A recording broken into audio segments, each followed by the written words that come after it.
Hi, this is Nikki, and I'm here to share messages that I get from Spirit for all of us who are all on this journey to love and to reunite with our divine vibrational matches in this lifetime.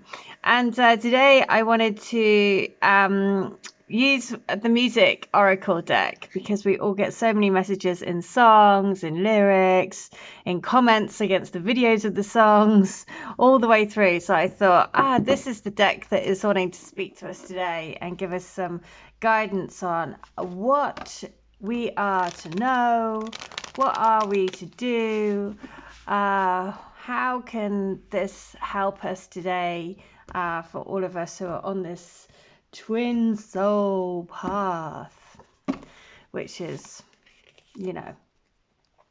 okay. Patti Smith. Jesus died for somebody's sins, but not yours. Learn to make peace with eternal dissatisfaction. The most powerful form of rebellion is of the spirit. Let's have a little look what the write-up is, because it will give us more information. So, the self-mythologizing high priestess of Bohemia, Patti Smith, transcends the confines of rock, poetry, and politics. Her debut album, Horses, was truly groundbreaking, confrontational, defiant, and completely unafraid of the ugly. Smith and her band magic trashy pop into convincingly ecstatic, trance-inducing, proto-punk art music. Her unapologetic androgyny, as photographed by Robert Mapplethorpe for the album's cover, represents a key moment in the reversal of the female gaze. She looks at us and couldn't care less what we think of her. Smith made it okay to be female, to be an outsider, to be ungroomed, to read, to write, to have ambition, to let yourself go. It was radical for women in 1975, and it still is today. Right, so what she's saying, she's being who she is, truly unapologetic for who she is, and breaking boundaries.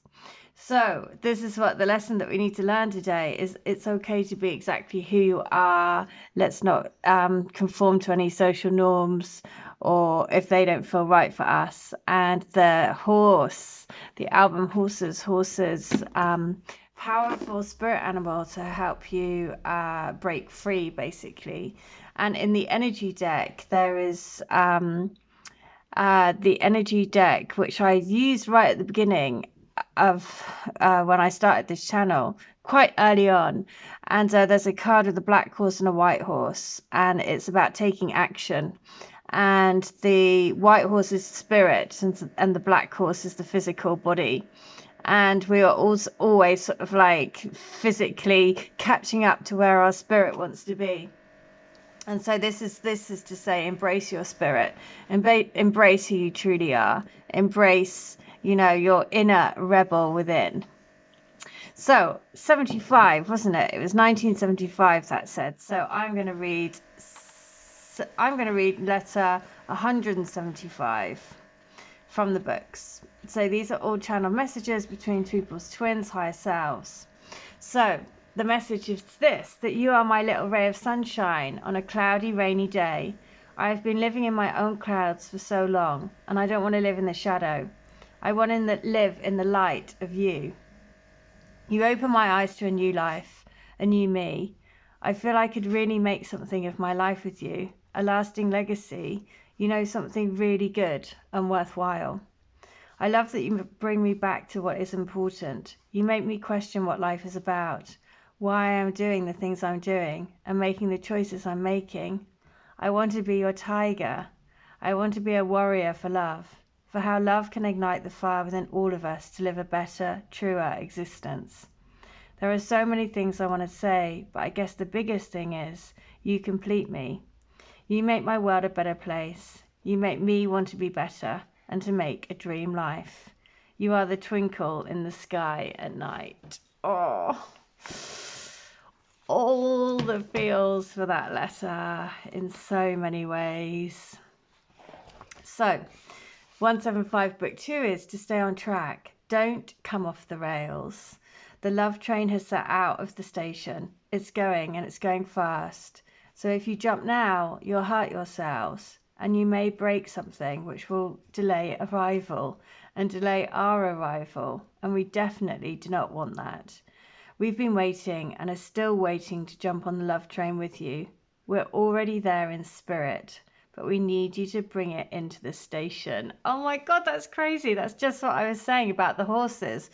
The white horse in front, the spirit, you know, bringing the physical is catching up behind.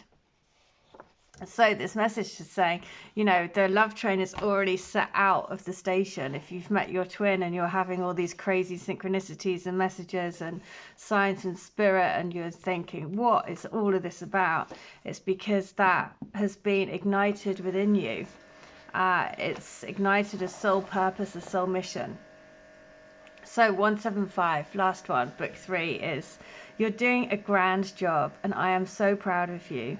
And I'm so grateful to you for sticking by me, for trusting in your heart, for following your own light, for shining like the brightest fairy on the Christmas tree, all sparkly and beautiful and covered in tinsel. How am I ever going to keep up with you?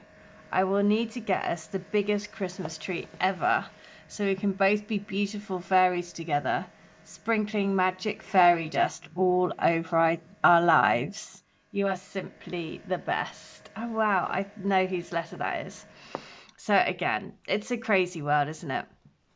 And it's just like these connections are crazy. And once that's been ignited in you, it just like goes through every area of your life.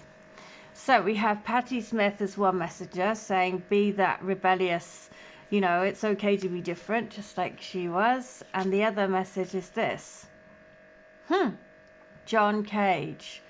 All great art contains at its center contemplation.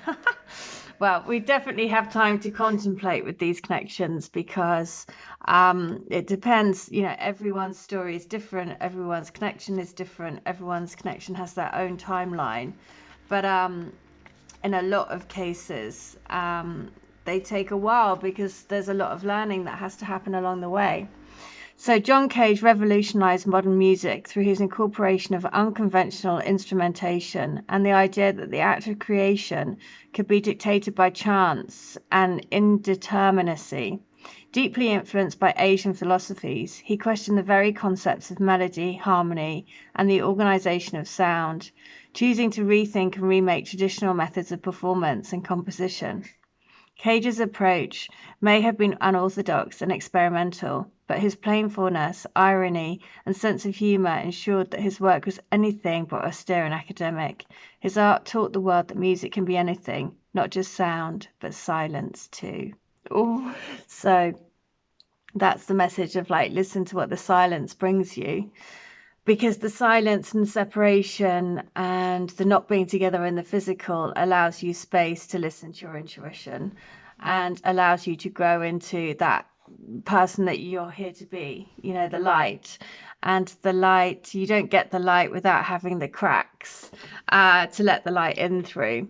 So a beautiful message basically to say, you know, really embrace the silence, because the silence allows you to listen to the truth of who you are and allows you to become who you actually are at the heart and soul of you. So I really hope that helps. If you would like a healing, a reading, a channeling, or to get any of my books, then please do. All details are in the description box against this video. And I hope everything's going well for you. All right, take care, stay well, stay bright, and stay switched on to the light. See ya.